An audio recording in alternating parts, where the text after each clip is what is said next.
Good morning, dear students. Yesterday, we have completed with STEM, its parts, functions, and modification, and we have started with the leaf portion also. We have completed with the parts of the leaf. Today, we are moving towards one more topic of related to the leaf itself. तो जैसे आप यहाँ पे देख सकते हैं, the title of the slide, it is written that it is venation. Okay, so venation का मतलब क्या होता है? So venation is the arrangement of the veins and veinlets in the leaf lamina. Leaf lamina जो है कि यानी कि लीफ ब्लेड, ये वाला जो पूरा एरिया है that is called leaf blade.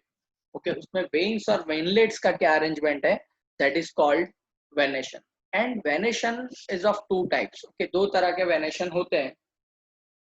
एक होता है रेटिकुलेट वेनेशन और दूसरा होता है पैरेलल वेनेशन. सो रेटिकुलेट वेनेशन, रेटिकुलेट, ओके, मतलब आर्क बने हुए हैं. यू कैन सी रेटिकुलेट का मतलब होता है आर्क्स. ओके, तो यहाँ पे आप देख सकते हैं this particular leaf arcs are there. Okay, तो ये जो मिडरिब है वहां से जितने भी वेन्स निकल रहे हैं वो आर्क शेप में है. ओके, एंड उसमें से जो वेनलेट्स भी निकल रहे हैं you can see over here, ये भी आर्क शेप में है. ओके, तो दैट इज कॉल्ड रेटिकुलेट, मतलब बेंड हो चुके हैं, ऐसे हैं. Reticulate type of the venation it is said to be. दूसरा होता है पैरेलल वेनेशन. पैरेलल मतलब जितने भी वेन्स या वेनलेट्स हैं they are parallel to each other. यहाँ पे कोई पैरेलल नहीं है एक दूसरे के, but you can see in this particular leaf. Okay, यहाँ पे आपको जो डार्क ग्रीन लाइंस दिख रही हैं, okay, these are parallel to each other. Okay, so it is called parallel type of the venation. Okay, you can see about reticulate venation. So here the veinlets form a network. You can सी यहाँ पे कितना अच्छा बढ़िया network है veins और veinlets का. It is seen in dicotyledons. तो मैंने पहले ही आपको बोला था after completion of the chapter you will be able to differentiate the morphology of the dicots and monocot plants. Okay, तो reticulate type का जो venation है it is observed in dicots only. Okay, वो सिर्फ आपको dicots में ही देखने मिलता है. तो ये मैंने कल बताया था आपको कि मोनोकोट डाइकोट को आइडेंटिफिकेशन के लिए कुछ मार्क्स होते हैं. आप अगर आप किसी भी प्लांट को देखेंगे और उसके लीफ को देखिए, क्या उसमें रेटिकुलेट टाइप ऑफ वेनेशन है? अगर है then it is dicot plant. Okay, so it is very easy to identify. Second type of the venation is a parallel venation. Here the veins run parallel to each other within a lamina. Okay, तो यहाँ पे जो veins है एक दूसरे के parallel है. अभी just मैंने आपको बताया, enlarge करके आपको यहाँ पे बताया गया है. Okay, it is seen in monocot plants. तो monocots में आपको इस तरह का वेनेशन, पैरेलल वेनेशन देखने मिलेगा. मोनोकोट्स में आप अगर देखेंगे मेज का वेनेशन आप देखिए, okay, as well as wheat rice के प्लांट का आप वेनेशन देखिए. ओके, शुगर कैन का आप वेनेशन देखिए, ग्रासेस देखिए. ओके, तो वहां पे आपको पैरेलल वेनेशन देखने मिलेगा. Okay, after completion of the venation types, now come to the types of the leaves. Okay, तो लीव्स जो है उसके भी टाइप्स हैं. Okay, some leaves are simple and some are compound. यहाँ पे आपको थोड़ा अच्छे से समझना पड़ेगा बिकॉज बहुत बार स्टूडेंट्स प्रॉब्लम करते हैं, गलती करते हैं to understand about simple leaf and compound leaf. तो types of leaves, simple leaf and compound leaf. Okay, fine. कैसे आइडेंटिफाई करेंगे? और कंपाउंड लीफ में भी you can observe there are two types, pinnately compound leaf and palmately compound leaf. Pinnately and palmately compound leaf. Okay, so we are going into the detail of all of this. Fine.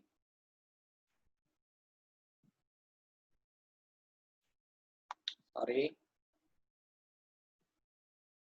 Okay, so as we are talking about simple leaf right now, okay, so how you can identify the simple leaf? Here the leaf lamina is entire होता है leaf lamina. और when incised the incisions do not touch the midrib. Okay, ये समझना है आपको। Lamina मतलब याद रखना लीफ का पूरा एरिया, ये वाला पूरा एरिया।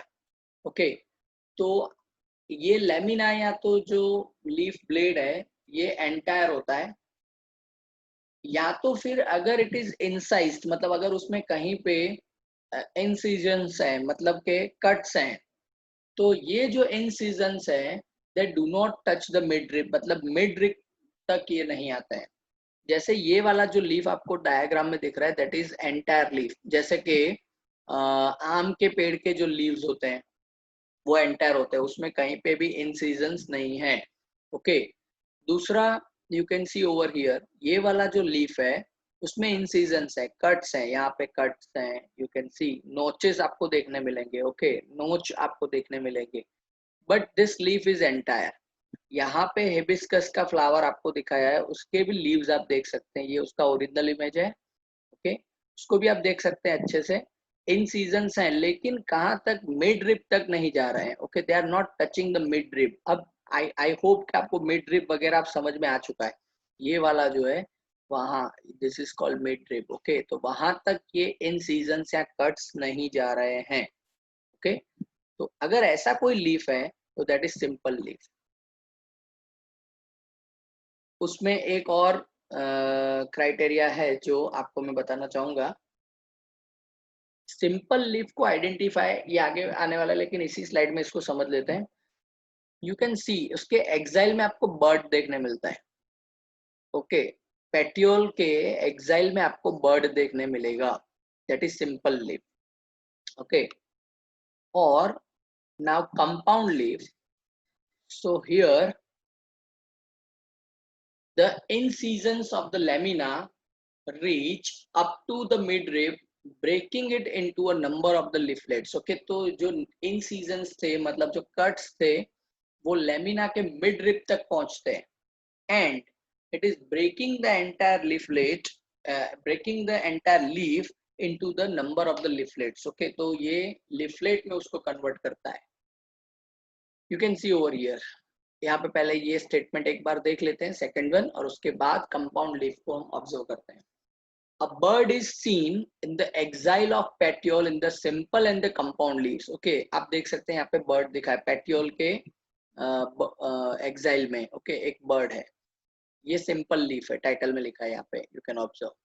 और यहाँ पे कंपाउंड लीफ है, यहाँ पे भी बर्ड है एक्साइल में petiole के। ओके, डिफरेंस क्या है, यू कैन मार्क, सी यहाँ पे आगे स्टेटमेंट पढ़िए, but not in the axil of the leaflets of the compound leaf. Okay, bud हर जगह पे होता है, बर्ड सिंपल और कंपाउंड लीफ दोनों के पेटियोल के एक्साइल में होता है, लेकिन आइडेंटिफाई कैसे करेंगे, तो सिंपल लीफ का जो एक्साइल है वहां पे आपको बर्ड देखने मिल रहा है, लेकिन कंपाउंड लीफ जो है वहां पे आपको ये पेटियोल के बेस पे आपको एक्साइल में बर्ड देखने मिल रहा है, लेकिन यहाँ पे बर्ड्स नहीं है। यू कैन सी इस ये वाला जो, मैं गलत वर्ड यूज कर रहा हूँ जानबूझ के, ये वाला जो लीव जैसा स्ट्रक्चर आपको दिख रहा है, लीफ जैसा स्ट्रक्चर आपको जो दिख रहा है, वहां पे ये बर्ड नहीं है, ये लिफलेट्स हैं, ये सारे लिफलेट्स हैं। एक्चुअली तो ये लीफ कैसा होना चाहिए था, ये ऐसा होना चाहिए था, जहाँ पे ये कर्सर जा रहा है ये शेप का ये लीफ होना चाहिए था, लेकिन हुआ क्या है कि इन सीजन्स यहाँ पे जो कट बना ना वो कट मिड रिप तक गया है और इसी वजह से ये पोर्शन खाली हो गया है। अदरवाइज ये लीफ यहाँ से शुरू हो रहा है पूरा, यहाँ ऐसे ये शेप था इसका, लेकिन इसके जो कट्स हैं इन सीजन्स हैं वो मिड रिप तक पहुंच गए, तो ये पूरा मिड रिप है एक्चुअली। इसको हम पेटियोल नहीं बोल सकते, पेटियोल तो सिर्फ यहाँ पे ही है नीचे, ये पूरा मिड रिप है यहाँ से लेके ऊपर तक। ओके, सो ये आइडेंटिफिकेशन है। बहुत बार ऐसे लीव्स देख के हम बोल जाते हैं कि ये लीव्स हैं, लेकिन ये लीव्स नहीं है, ये लिफलेट्स हैं कंपाउंड लीफ के।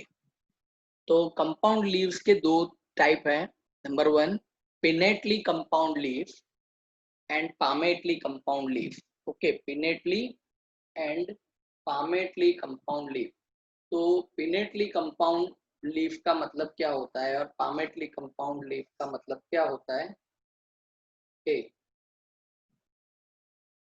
You can see over here difference देखिए आप दोनों में, pinnate and palmate. Okay, in pinnately compound leaf, okay, in pinnately compound leaf you can see the arrangement of the leaflets, okay, arrangement of the leaflets on a rachis, okay, ये पूरा एक central axis के जैसे जा रहा है। Okay, और जैसे एक बो होता है ना, एरो, उसके जैसा ये स्ट्रक्चर बनने वाला है, इसीलिए इसको पिनेटली कंपाउंड बोला गया है।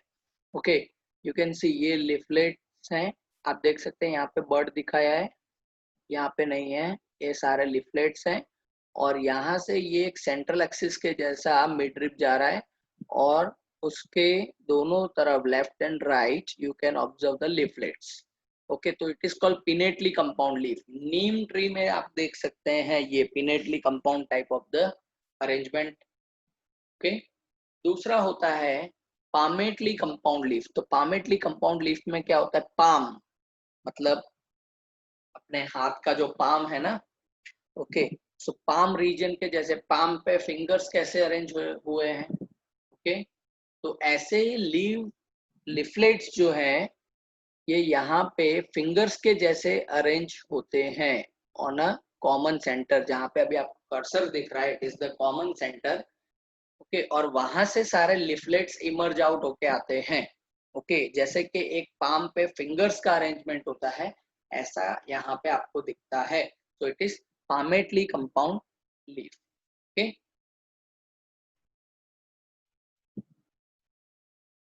तो यहाँ पे जो हम डिस्कस कर चुके हैं वही रिपीट कर रहा है। Pinnately compound leaf, in this number of the leaflets are present on a common axis called rachis which represents the midrib of the leaf। तो ये पूरा midrib है। एग्जाम्पल है नीम ट्री, नीम के जो लीफ है, जो इसको हम लीफ बोलते हैं, लेकिन वो लीफ नहीं है, लिफलेट्स हैं। ओके, सो नीम के पास पिनेटली कंपाउंड लीफ होते हैं। दूसरा है पामेटली कंपाउंड लीफ। तो palmately compound leaf में in this the leaflets are attached to a common point at the tip of the petiole, petiole के टिप पे अरेंज होते हैं।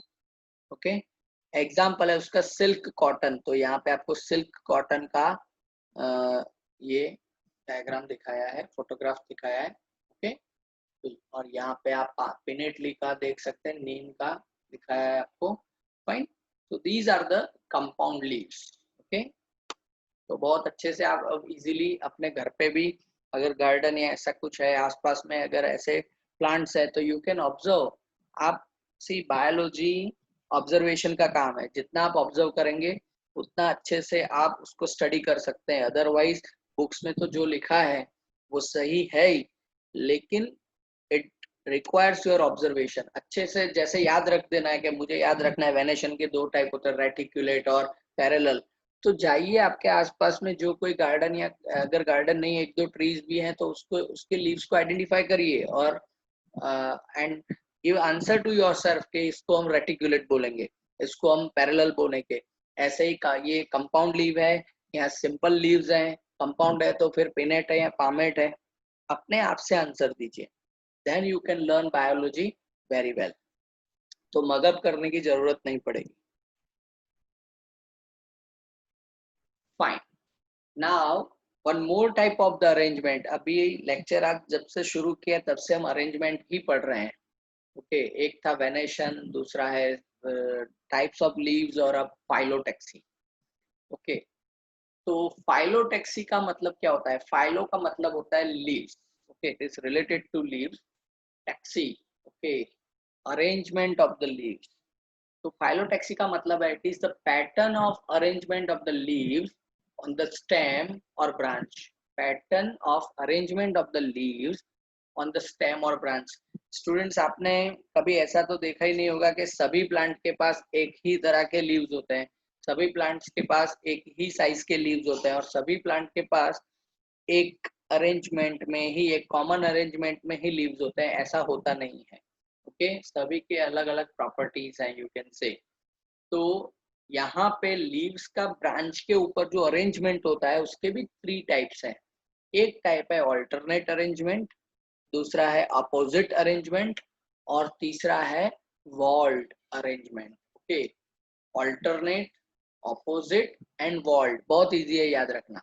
ओके, तो we are going to observe all of this 3 one by one. Alternate type of arrangement में क्या है?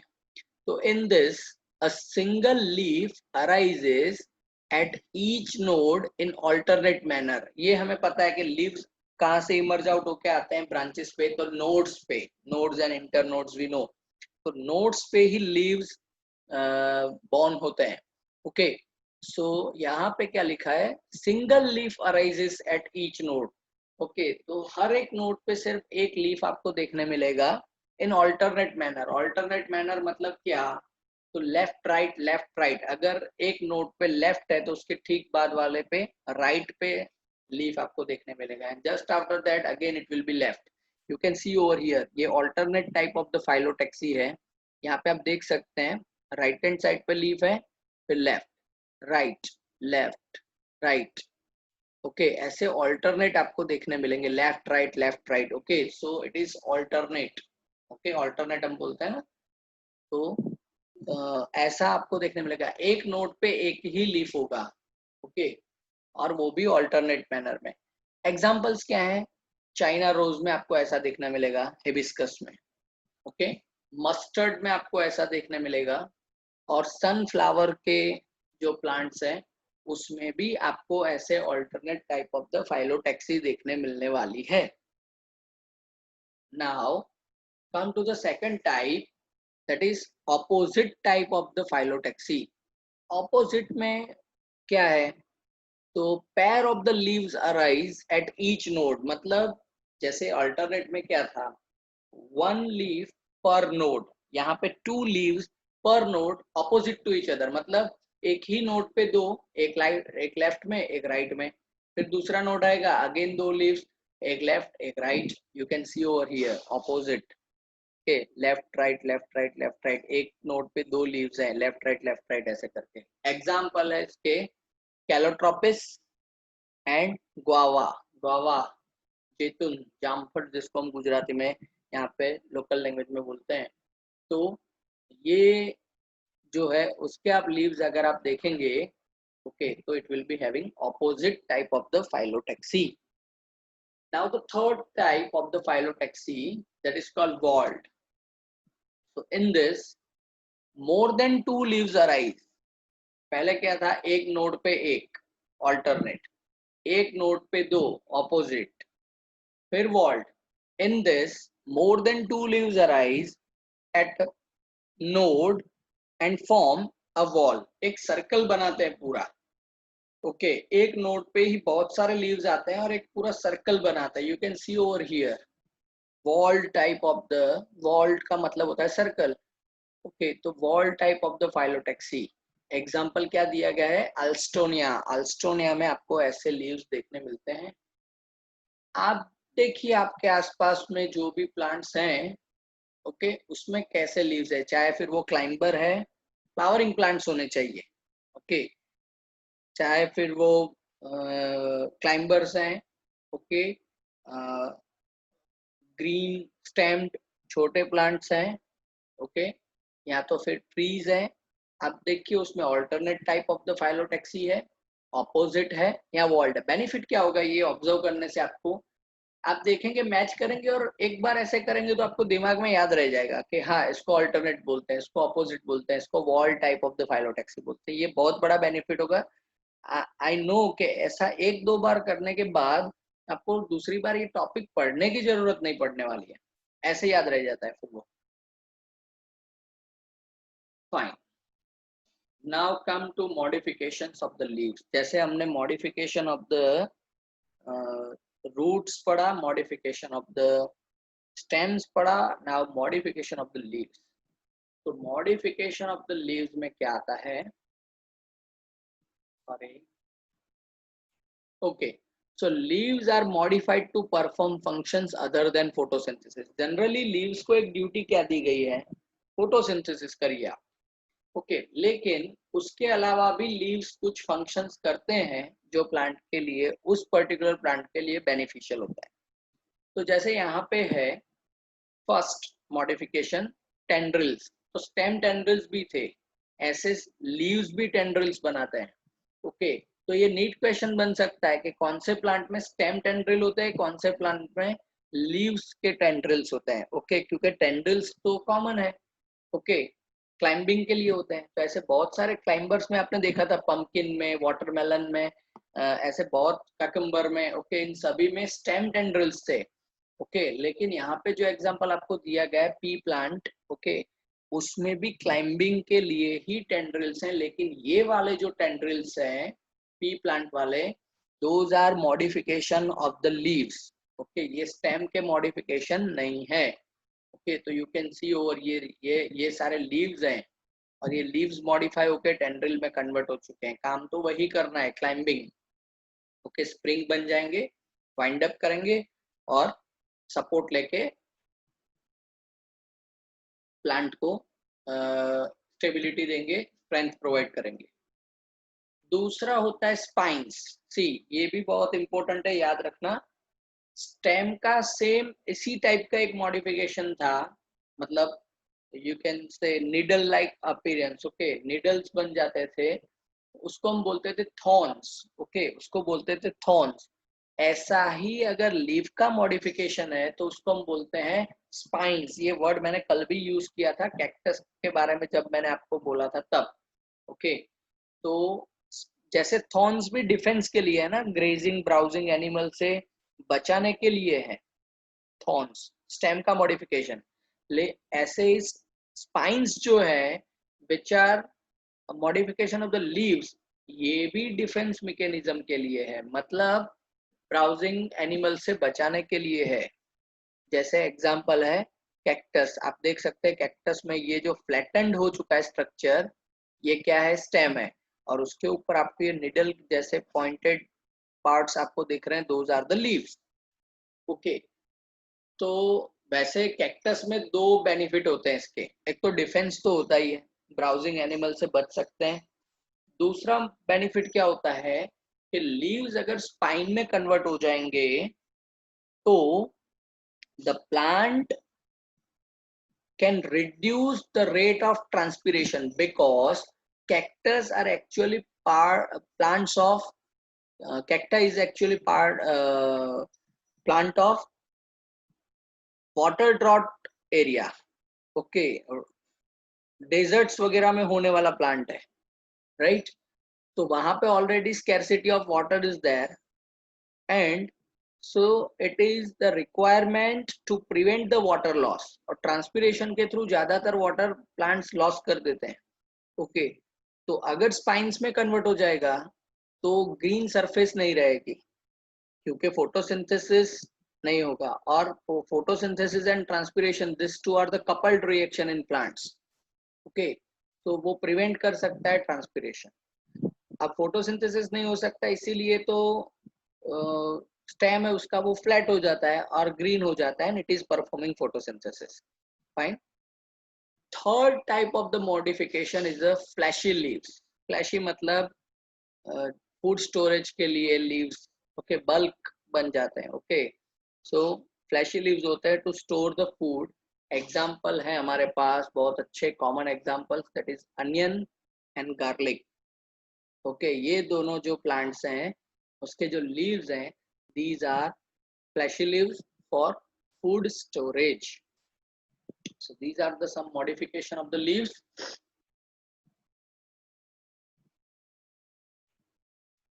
और भी कुछ examples हैं हमारे पास।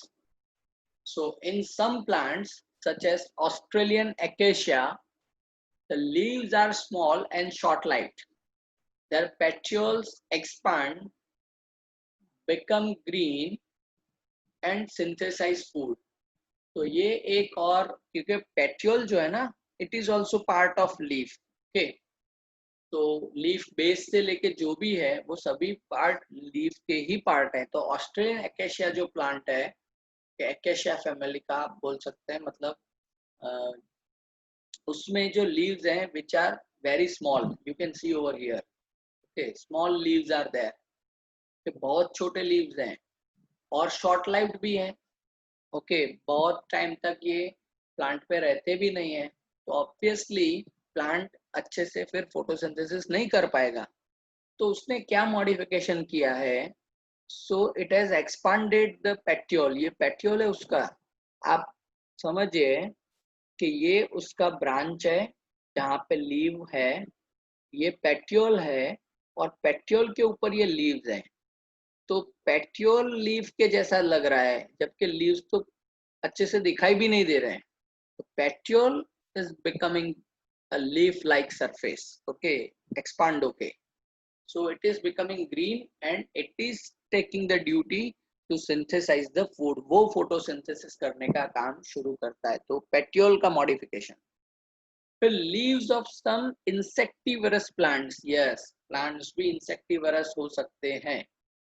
ओके, इन कॉमन वर्ड्स हम बोलते भी हैं कार्निवरस प्लांट्स, ओके, जैसे कि pitcher plant and Venus fly trap are also modified leaves.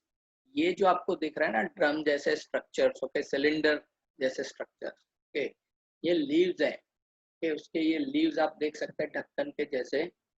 ये पिक्चर प्लांट है, इंसेक्ट इसके अंदर जाते हैं और ये जो लीड है वो क्लोज हो जाता है and then it is killing the insect, okay, by secreting some particular type of the enzymes and acidic conditions and all these things, okay, तो फिर वो इंसेक्ट वहां पे मर जाता है और उसमें से ये प्लांट्स जो है वो नरिशमेंट भी लेते हैं। दूसरा है वेनस फ्लाई ट्रैप, ये आप देख सकते हैं, बहुत इंटरेस्टिंग है इसके लीव्स तो, ओके, तो वेनस फ्लाई, ओके, ये इसके अंदर ट्रैप हो जाती है इसीलिए उसको ऐसा नाम दिया गया है। ओके, तो फ्लाई जैसे यहाँ पे अंदर आती है just to find out some food material in the form of nectar and all this, लेकिन इसको पता नहीं चलता है कि ये फ्लावर नहीं है, ये लीव्स हैं। जैसे इसके अंदर जाते हैं, इसका जो मैकेनिज्म है, ओके, सिग्नलिंग मैकेनिज्म, ये शुरू हो जाता है और क्विकली, बहुत क्विकली ये जो है ये सॉकेट जैसा स्ट्रक्चर ये क्लोज हो जाता है, राइट। तो उसमें वो जो फ्लाई है वो ट्रैप हो जाती है and ultimately it will be killed. Okay, तो ये भी लीव्स का मॉडिफिकेशन है, special kind of the modification. Okay,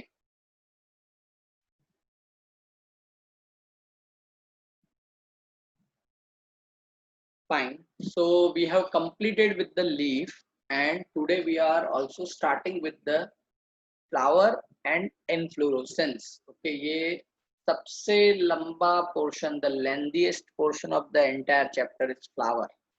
okay,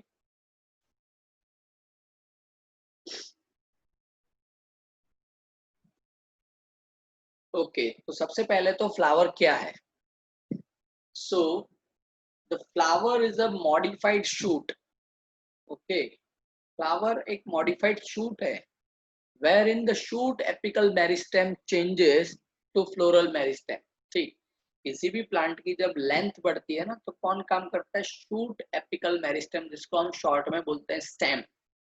okay, वो लेंथ बढ़ाता है, लेकिन ये shoot apical meristem in future convert हो जाता है फ्लोरल मेरिस्टेम में। फ्लोरल मेरिस्टेम, मेरिस्टेम का मतलब होता है dividing cells. Okay, region of the dividing cell, ये याद करिए रूट वाले में हम पढ़े थे, region of the meristematic activity. तो फ्लोरल मेरिस्टेम में कन्वर्ट हो जाता है, तो वो स्टेम में आगे डेवलप नहीं होगा लेकिन वहां पे वो फ्लावर में डेवलप होना शुरू करेगा और इसीलिए बोला गया है कि it is the modified shoot. Internodes do not elongate and the axis get condense. Okay, किसी भी स्टेम की लेंथ कैसे बढ़ती है, तो नोड्स एंड इंटरनोड्स की वजह से। जितना इंटरनोड का एरिया बढ़ा, लेंथी, उतना वो प्लांट उतना टॉल हो सकता है, उतना ज्यादा टॉल हो सकता है।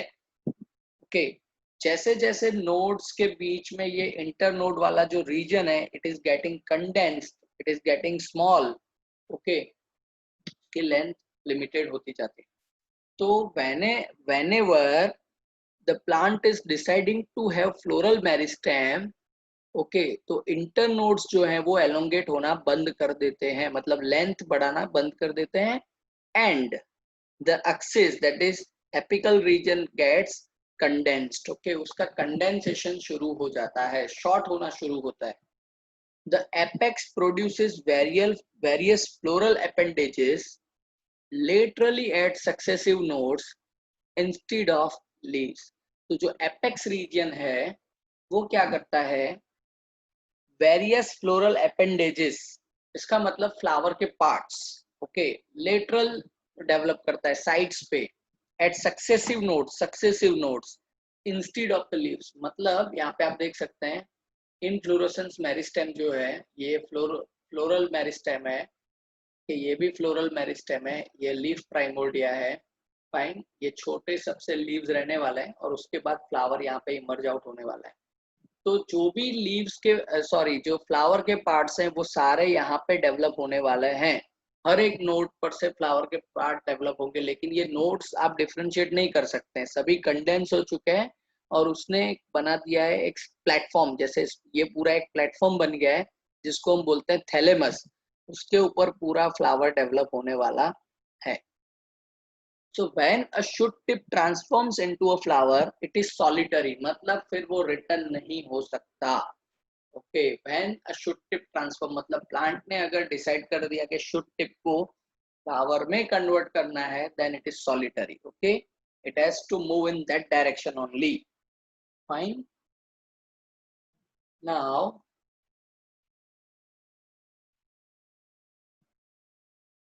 the flower and inflorescence में टाइप ऑफ द inflorescence अभी हम देखेंगे.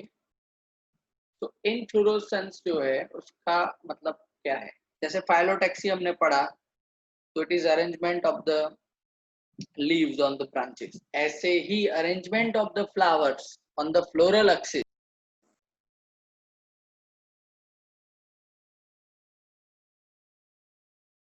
Fine, arrangement of the flower on the floral axis, it is known as inflorescence, based on whether the apex gets converted into a flower or continues to grow.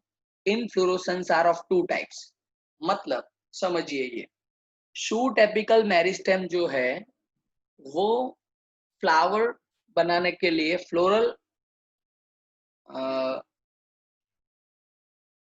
Meristem में convert होता है, लेकिन after getting converted into that, मतलब flower develop करने के बाद क्या ये एपेक्स बढ़ रहा है लेंथ में, मतलब क्या एपिकल ग्रोथ अभी भी कंटिन्यू है, मतलब प्लांट की हाइट वगैरह बढ़ रही है या तो उस ब्रांच की लेंथ वगैरह बढ़ रही है या नहीं बढ़ रही है आफ्टर बियरिंग द फ्लावर्स. समझिएगा, after bearing the flowers branch या उस पर्टिकुलर एपेक्स की लेंथ बढ़ रही या नहीं बढ़ रही है, उसके बेसिस पे there are two types of the inflorescence. मतलब फ्लावर के अरेंजमेंट दो तरह के होते हैं.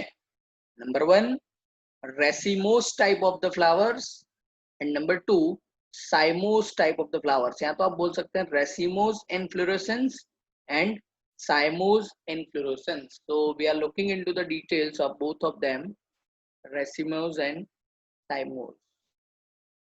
See,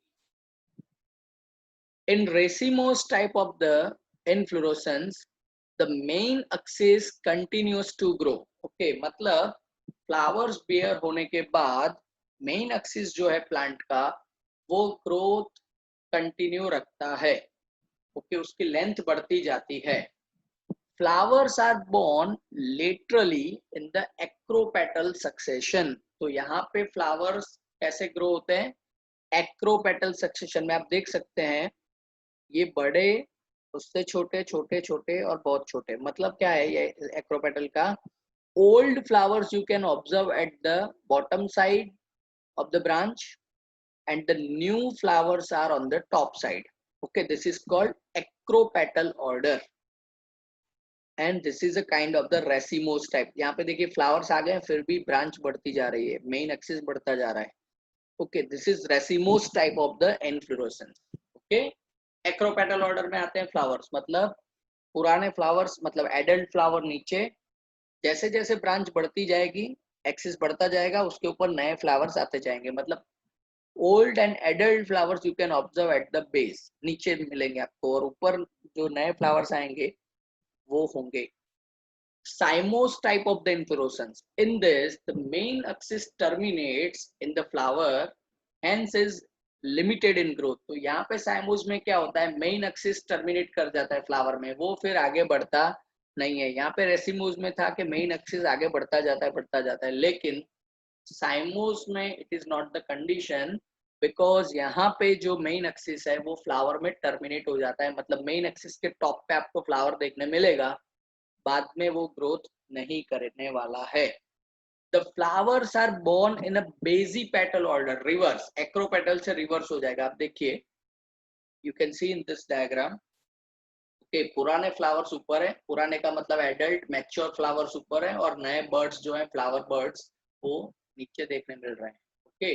and you can see over here, ये जो मेन एक्सिस है ना, उसके टॉप पे फ्लावर आ चुका है, अब ये मेन एक्सिस आगे बढ़ने वाला नहीं है। You can C old flower यहाँ पे है और न्यू फ्लावर बर्ड नीचे है, ओके, रिवर्स बेजी पेटल ऑर्डर इसको हम बोलते हैं। Okay, so this is the type of the inflorescence, racemose and साइमोस।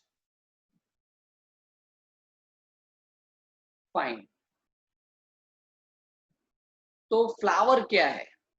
So it is the reproductive unit in the angiosperm. Flowering plant में फ्लावर का इंपॉर्टेंस क्या है? तो ये रिप्रोडक्टिव यूनिट है, सेक्सुअल रिप्रोडक्शन करने के लिए ये बना हुआ है। अब फ्लावर हैज अ स्टाल्क, जैसे हमने लीव्स के पार्ट देखे, रूट के देखे, ऐसे फ्लावर के भी क्या पार्ट्स होते हैं? तो flower has a stalk that is called pedicel, okay. जैसे लीफ का जो ऐसा स्टाल्क जैसा स्ट्रक्चर था उसको हम बोलते थे पेट्यूल, ऐसे फ्लावर का जो स्टाल्क है उसको हम बोलते हैं pedicel. It is swollen, it's swollen and is called thalamus. ये वाला जो कप शेप आपको दिख रहा है दैट इज कॉल्ड थैलेमस, जिसको हम रिसेप्टेकल भी बोलते हैं। It is acting as a platform, और जिसके ऊपर फ्लावर के बाकी के पार्ट्स जो हैं, सेपल्स, पेटल्स, एंड्रोशियम, गायनेशियम, ये सभी डेवलप होते हैं। A reduced leaf can be found at the base of the pedicel and which is called bracts. You can see ये वाला जो फ्लावर आपको दिखा है उसमें ये बहुत छोटी साइज के लीव्स आपको दिख रहे हैं, इसको हम बोलते हैं ब्रैक्ट्स। ऐसा क्यों हुआ? बिकॉज ये ब्रांच डेवलप हो रही थी, लीव्स तो बनने ही वाले थे, लेकिन आगे जाके ये कमिट हो गया कि इसको लेंथ में नहीं बढ़ना है लेकिन फ्लावर डेवलप करना है, तो फिर ये जो लीव्स हैं ये छोटे रह जाएंगे और उसको हम बोलेंगे bracts, okay, reduced size of the leaf. Flowers with bracts are called bracteate. अगर किसी फ्लावर के नीचे आपको ऐसे ब्रैक्ट्स दिख रहे हैं तो ऐसे फ्लावर्स को हम बोलते हैं ब्रैक्टिएट फ्लावर। और अगर कोई फ्लावर्स ऐसे हैं जिसके नीचे ऐसे आपको ब्रैक्ट्स नहीं देखने मिलते हैं, उसको हम बोलते हैं ई ब्रैक्टिएट फ्लावर, ई ब्रैक्टिएट फ्लावर, ओके। तो सेक्सुअल रिप्रोडक्शन के लिए है फ्लावर के, जिस ट्विग पे ये आपको देखने मिल रहा है उसको हम बोलते हैं पेडिसेल। जिस प्लेटफॉर्म पे अरेंज हुआ है ये फ्लावर, पूरा बना है ये स्ट्रक्चर, उसको हम बोलते हैं रिसेप्टेकल या तो थैलेमस। कुछ फ्लावर्स ऐसे होते हैं जिसके पेडिसेल पे आपको रिसेप्टेकल के ठीक नीचे स्मॉल साइज के लीव्स आपको देखने मिलेंगे, जिसको हम बोलते हैं ब्रैक्ट्स। अगर आपको ऐसे ब्रैक्ट्स देखने मिलते हैं किसी फ्लावर के नीचे तो it is called bracteate flower, and अगर नहीं देखने मिलते हैं तो फिर it is called ebracteate flower. तो डियर स्टूडेंट्स, आज इस लेक्चर में हम यहाँ तक रखते हैं। Tomorrow we will look into the details of the parts of the flower itself, okay. Flowers के जो खुद के पार्ट्स हैं उसके बारे में हम देखेंगे, जो अभी आपको स्लाइड पे दिख रहे हैं उन पार्ट्स के बारे में हम कल डिटेल में देखेंगे। तो for today I am ending the session, have a nice day.